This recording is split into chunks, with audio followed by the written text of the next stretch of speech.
ये setup the most perfect नहीं हो सकता। मैं जिस चीज़ के बारे में आज बोलना चाहती हूँ, पर मैं डेफिनेटली इसके बारे में आज ही बोलना चाहती हूँ आप लोगों से। नमस्ते, मेरा नाम है श्रुति और मैं आज आप लोगों के साथ कुछ बहुत ही इम्पोर्टेंट सा शेयर करने वाली हूँ।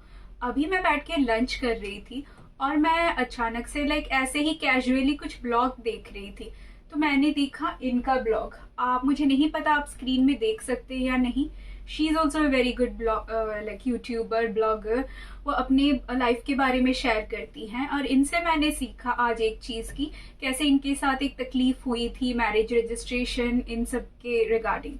चलिए, मुझे किसी के पर्सनल लाइफ के बारे में कुछ बात नहीं करनी, तो हम जिसके बारे में बात करेंगे हम उसके बारे में डिस्कस करते हैं। ओके, ठीक है। चलिए, तो आज हम जिस टॉपिक पे बारे में बात करने वाले हैं वो है marriage registration. It is a very very important topic, पर इसे कोई ध्यान ही नहीं देता हमारे सोसाइटी में। Is it only for NRIs और जिसको कोई फॉर्म भरना हो किसी स्कूल में, जिसको अपने हस्बैंड के हेल्थ इंश्योरेंस के में एनरोल होना हो, वही क्या अपने मैरिज को रजिस्टर करे, बाकी लोग कभी करे ही नहीं? No, that's not the case, right? Marriage registration is for anyone. और ये इंडिया में हम जो बिग फैट सी वेडिंग करते हैं, ये इसका इज इट इवन रिक्वायर्ड और मैरिज रजिस्ट्रेशन इज रिक्वायर्ड? तो ऐसे सवाल ऐसे कई सवाल मेरे मन में भी थे before I got married. But one thing was clear in my head कि जो भी हो जाए, to whomever I marry, I'll register my marriage as soon as possible, literally। और वही मैंने किया है। ओके, आज हम मेरी स्टोरी के बारे में भी डिस्कस करेंगे और ये क्यों जरूरी है वो भी डिस्कस करेंगे, ये पूरा का पूरा प्रोसीजर। ओके, मैरिज रजिस्ट्रेशन क्या है पहले हम वो देखते हैं। आप जिस भी धर्म, जाति, रिलीजन, कास्ट, कुछ मैटर नहीं करता, जहां से भी हो, आप जैसे भी इंटरकास्ट मैरिज करिए, इंटर रिलीजियन मैरिज करिए, जो भी करिए, पर आपके मैरिज को रजिस्ट्रेशन रजिस्टर करना बहुत ही जरूरी है right after you get married. Because हम जो भी डिफरेंट मैं अगर हिंदू हूँ, मैं क्रिश्चियन हूँ, या फिर मैं किसी और कास्ट से हूँ, मैं कोई भी रिचुअल्स ट्रेडिशंस फॉलो करके अपनी शादी कर लूँ, but before the eye of the court only आपके मैरिज सर्टिफिकेट ही आपको लीगली मैरिड बताता है। And that's a very important document that you need to get. हम आधार कार्ड ला देते हैं, कुछ बैंक का कोई पासबुक संभाल के रखते हैं, पैन कार्ड ला देते हैं, पर ये जो चीज जरूरी है हम में से कोई करता ही नहीं। क्यों, मुझे भी समझ नहीं आता। हम इतने सारे पैसे उड़ा के, हाँ वही, that is the word I will use, उड़ा के ही हम लोग शादी करते हैं, पर जो चीज चाहिए उस पर हमारा किसी का भी ध्यान नहीं रहता। ऐसा क्यों? ठीक है, जैसे कि मैंने आपको बताया था कि हम लोग मेरे बारे में आज डिस्कस करेंगे। तो मेरा जो केस था, मेरी शादी लास्ट ईयर हुई थी। मेरा तो आज का प्लान बस यही था कि मैं अपना एनिवर्सरी का फर्स्ट ईयर एनिवर्सरी का पार्ट 2 कुछ अपलोड करूं, पर इनका स्टोरी देख के मुझे यही लगा कि इट्स वेरी इंपॉर्टेंट कि जिसको भी थोड़ा सा भी नॉलेज हो इस स्टोरी के बारे में, या इंडिया में बहुत सारी शादियां होती है, एक साल में ही ये जो शादी का सीजन अभी चल रहा है, पता नहीं मिलियंस ऑफ शादी हो जाती है इस वक्त में, पर रजिस्टर कितने होते हैं, कितने हस्बैंड एंड वाइफ कोर्ट जाते हैं, दैट इज द थिंग। तो चलिए हम डायरेक्टली मेरे स्टोरी पे आते हैं। मेरा जो शादी हुआ था वो लास्ट ईयर हुआ था, अराउंड 22। तो हमारा सीन सिनेरियो यही था कि ये तब कनाडा में जॉब करते थे और मुझे इनके बाद इनके पास कनाडा आना था। तो जो first legal document that was required to apply the visa was the marriage certificate, वही। और हमारे पास ज्यादा वक्त भी नहीं था। Okay, speaking further, this was an pure arrange marriage, जो भी बहुत जल्दी ही हुआ था। तो हमारे पास कोई टाइम नहीं मिला था ऐसे आजकल जो लोग बात करते 8-9 महीने, 10 महीने, 2 साल, उसके बाद डेट करते हैं, फिर शादी करते हैं। That was not a scene. तो इतनी जल्दी शादी हुई थी, हमने वीजा या कुछ भी लीगल डॉक्यूमेंट्स के बारे में कुछ डिस्कशन नहीं किया था, हमें टाइम ही नहीं मिला।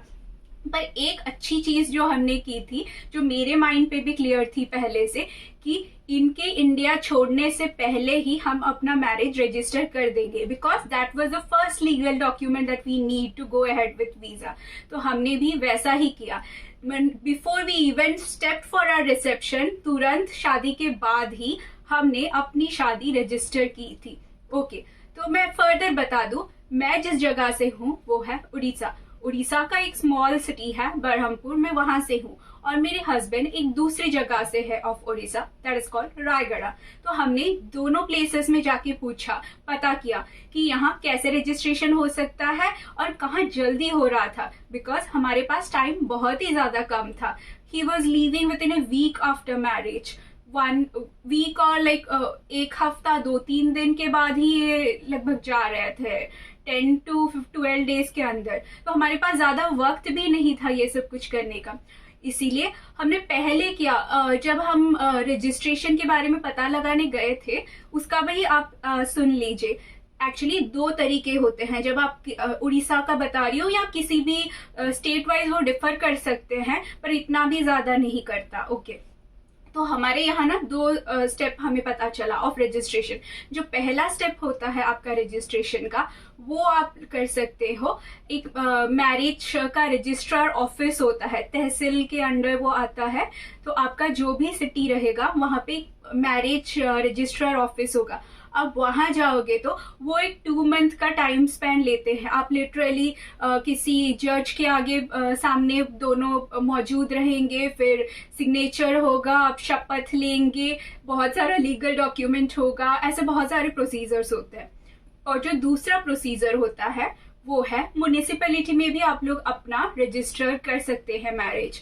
तो म्युनिसिपैलिटी के लिए भी फॉर्म होता है, एफिडेविट होता है, लॉयर होता है, वही कोर्ट ही होता है, पर उसका प्रोसीजर कंपैरेटिवली कम दिन लग सकते हैं, अराउंड 10-15 डेज में वो हो जाएगा। ज्यादा हुआ तो थोड़ा स्ट्रेच भी हो सकता है, because these are government things. तो हमने यही पता लगाया था, तो हमने चूज किया कि म्युनिसिपैलिटी से हम अपना मैरिज सर्टिफिकेट लेंगे। ओके, मैं कोई लॉयर नहीं हूँ, कोई एजेंट नहीं हूँ, कंसल्टेंसी कुछ भी नहीं है मेरा, ना कोई मुझे पैसे दे रहा ये सब बोलने के लिए। I am just saying all this to clear some things, and मैं चाहती हूँ कि हर किसी का मैरिज यहाँ रजिस्टर हो। That is an very essential legal document for anyone. Okay, तो हम गए थे म्युनिसिपैलिटी के पास अपना शादी रजिस्टर करने। तो मैं बता देती हूँ प्रोसीजर क्या था और हमें क्या क्या डॉक्यूमेंट्स रिक्वायर्ड लगे। तो हमने बरहमपुर में पता लगाया था और रायगढ़ में भी पता लगाया था। तो जो रायगढ़ वाला टाइम स्पेंड था, हमें वो थोड़ा ज्यादा पसंद आया as compared to like Berhampur वाला, बिकॉज मैं अपने इन लॉज के घर भी थोड़े दिन रुक रही थी आफ्टर मैरिज। तो वो टाइम पीरियड में हमने डिसाइड किया हम वही लाइक कर देते हैं रजिस्टर। और हाँ, एक और चीज होता है कि बहुत लोग शादी से पहले ही अपना मैरिज रजिस्टर कर देते हैं फेक करके। The officials are strictly against it, वो सब मत कीजिएगा। आप अगर पकड़े गए ना, अगर क्या पकड़े गए, गलत गलत ही होता है, पकड़े ही जाएंगे, and that is very very bad. और जो लीगल डॉक्यूमेंट्स भी आपको सबमिट करने होते हैं बहुत सारे, वो है आपके शादी के मंडप के फोटोज, किस दिन शादी हुई थी, कौन कौन सा गेस्ट था, उन गेस्ट के साथ फोटो, फिर आपको विटनेस चाहिए होगा, जो जिसने आपकी शादी अटेंड की उसे रहना मैंडेटरी है, उसके नाम पे एफिडेविट बनेगा। बहुत सारे affidavit from A registered lawyer बनते हैं। तो हमारे केस में जैसे हुआ था, मुझे याद है, मेरे नाम पे, मेरे पापा के नाम पे, मेरे ससुर जी के नाम पे, मेरे हस्बैंड के नाम पे, फिर विटनेस भी आए थे, मेरे साइड से एक, उनके साइड से एक, ऐसे बहुत सारे लोगों का बहुत सारा डॉक्यूमेंट्स और एफिडेविट्स बना था। उसके बाद हम लोग, एक दिन हमें अलॉट हुआ था जब हम लोग गए थे कमिश्नर के सामने, जो भी उस एरिया का बीएमसी के कमिश्नर ऑफिस होते हैं, वहां पे क्लर्क के सामने हमने बहुत सारे डॉक्यूमेंट्स पे साइन किए थे। उसके बाद we headed for the like to meet the commissioner. उनके आगे हमारे जो भी विटनेस थे वो भी मौजूद थे, उन्हें भी बाकायदा पूछा गया, आप इन्हें जानते हो, कैसे जानते हो, कब हुई इनकी शादी। कमिश्नर ने हमसे बात की, आपकी शादी कब हुई, कैसे हुई, अंडर कौन से सर्कमस्टांसेस में हुई, आपको ये सर्टिफिकेट क्यों चाहिए तो इतनी जल्दी क्यों चाहिए, आप कहाँ नौकरी करते हो, आपके हस्बैंड कहाँ नौकरी करते हैं। Literally everything will be verified. उसके बाद वो आपके सामने ही साइन करेंगे। After that, within like a week, you will get your certificate in hand. तो वही हमारा भी केस हुआ था। अगर आप फर्स्ट वाला तरीका यूज करना चाहते हो, जो जाके कोर्ट में रजिस्टर करना हो, आप वो भी कर सकते हो। That is more good I will say. अगर आपके पास टाइम है तो डेफिनेटली आप वही कीजिए। उसमें और ज्यादा प्रोसीजर्स होते हैं, but that is I guess that मुझे वो ज्यादा अच्छा लगा था। हमारे पास बस टाइम नहीं था, इसीलिए हमने ये किया था। ओके, अब जब मैंने इनका वीडियो देखा था, एक चीज पता चली कि बहुत सारे ब्रोकर्स होते हैं इस पूरे प्रोसीजर में। कोर्ट में ऐसे लोग घूमते रहते हैं जो आपको फंसाएंगे कि आओ तुम्हारा रजिस्टर कर दूं, ये कर दूं, वो नहीं, उन सब में मत फंसिए। आप कोई भी आपके पहचान में एक रजिस्टर्ड लॉयर हो जो प्रैक्टिस कर रहे हो, आप उनसे जाके पूछिए। ये तो मेरी वर्कडेट थी, मेरी कहानी थी। मैंने भी बहुत सारे लॉयर्स को कंसल्ट किया था, ये भी मैं बता दूं। जो मेरे फैमिली फ्रेंड्स हैं, जिन्हें मैं खुद पर्सनली जानती हूँ, वो सब मैंने किया था। तो जो भी आपके पर्सनली लॉयर होंगे, आप उनसे भी एक बार जाके ओपिनियन लीजिए। और unless and until you jump into the scenario and start working yourself, आपको कुछ पता नहीं चलेगा। तो please initiate your process, that I will say. और हाँ, वही इनका जो स्टोरी मैंने देखा था कि ब्रोकर ने इन्हें कैसे धोखा दिया, समथिंग इट वाज लाइक। तो हाँ, ब्रोकर के चक्कर में मत आइए और एक पेनी भी किसी को भी मत दीजिए। ये मैरिज रजिस्ट्रेशन का प्रोसेस, कोई भी आपसे पैसा नहीं मांगेगा। हाँ, इंडिया में वो होता है ना, क्लर्क जो होते हैं ब्लैक मनी मांगते हैं, अंडर द टेबल घूस मांगते हैं, वो कहीं ना कहीं आप फेस कर सकते हैं। पर यार इन ब्रॉड डे लाइट कोई आपको नहीं पूछता कि इतना पैसा दे दीजिए, मैं रजिस्टर कर दूंगा। अगर आपके सर्कमस्टांसेस को देख के, like I was an NRI, I had little time in my hand before my husband will be leaving, क्योंकि मैं उनके बाद आई, मेरा वीजा सब कुछ होने के बाद। फिर भी ऐसे सिनेरियो में भी किसी के साथ मत फंसिए। इन पे कोई पैसा नहीं चार्ज होता आपको। And we were lucky enough कि हमें तो वो घूस भी किसी ने नहीं मांगा। The government officials were very transparent, helpful and everything. पर मैं यही बोलना चाहूंगी एट द एंड कि आप प्लीज अपने शादी को रजिस्टर कीजिए एज सून एज पॉसिबल। मेरे जितने भी दोस्त हैं, आसपास जितने भी लोग हैं back in India, my friends who are getting married, मेरी बस उनको एक ही सलाह रहती है ऑन कॉल की register your marriage. And somebody is like, मुझे वो डॉक्यूमेंट चाहिए था अपने ऑफिस के लिए, otherwise I can't add my husband and beneficiaries, my wife and beneficiaries. अरे वो सब तो ठीक है, फिर भी जिस भी रीजन के लिए करिए, बस करिए अपनी रजिस्टर को मैरिज को register. And all the parents who are listening to me right now, उनको मैं और साफ करके बोल दूं कि आप कितना दहेज देते हैं अपनी लड़की को, वो मायने नहीं रखता। लड़के वालों के लिए कितना कपड़े देते हैं, क्या करते हैं, कितना फेक के शादी करते हैं। वाई ओनली लड़के वाले? Both side I am saying, लड़के वाले लड़की वाले सबको, as a relative, as a father mother, कोई भी जान पहचान उनका, बस यही सलाह दीजिए उनको कि अपना शादी रजिस्टर करें। बिकॉज आजकल क्राइम भी इतना होता रहता है, हम बता नहीं सकते कि किसकी शादी कैसी जाएगी। तो खुद को एम्पावर्ड रखिए, नौकरी करिए, खुद के पैरों पे खड़े होइए, और डेफिनेटली मैरिज को भी रजिस्टर कीजिए। कल जब आप उसी कोर्ट पे जाके अपना केस लड़ेंगे, आपके पास सर्टिफिकेट ही नहीं होगा, तो कौन सी शादी, कैसी शादी। और मैं आजकल अपने बहुत ही पढ़े लिखे दोस्तों को भी देखती हूँ जो ये चीजें वो नहीं करते। It literally makes me feel laugh, क्यों नहीं करते हो यार।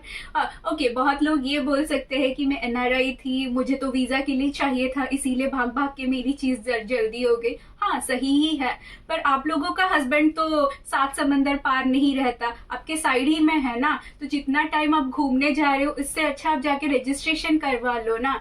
As a mom, as a dad, as a relative of that particular couple, तो आप उनको फोर्स कर ही सकते हो, ये चीजें करिए। Because this is also an essential document like any other documents that is up in your file. तो यहाँ ये बहुत जरूरी है। और हम हर चीज का बुरा ही क्यों सोचे। अगर ऐसा नहीं है कि आपकी बेटी, आपके बेटे को कुछ प्रॉब्लम होगी तभी आप रजिस्टर कीजिए, नहीं, वो भी बात नहीं है। आजकल हर जगह ये डॉक्यूमेंट चाहिए होता है। I was my self working in Bangalore, और मुझे पता है कि हमारे जब हम बेनिफिशियरी के लिए एक हेल्थ इंश्योरेंस पे ऐड करते हैं, कितना जरूरी रहता है। आप स्पाउसल प्रूफ क्या दोगे, यही दोगे ना, तो कर लीजिए ना। और बहुत सारे ऐसे केसेस होते हैं, बच्चे का एडमिशन हुआ, ये हुआ, why do you do after years of marriage? जबकि इतना कॉम्प्लिकेटेड है भी नहीं, बस कुछ फोटोज चाहिए, कुछ विटनेस चाहिए और आपकी शादी का कार्ड चाहिए, यही सब होता है। थोड़ी सी भागदौड़ और लगती है जो इजीली हो सकता है। दैट्स वाई मैं आप सबसे ये बोलना चाहती थी कि यार डेफिनेटली रजिस्टर कीजिए, और जो लोग भी एनआरआई है वो तो और जल्दी रजिस्टर कीजिए। ये बोलने की भी जरूरत नहीं है इन्हें, that is the first document जो शादी करके कोई भी आता है उन्हें लगता है।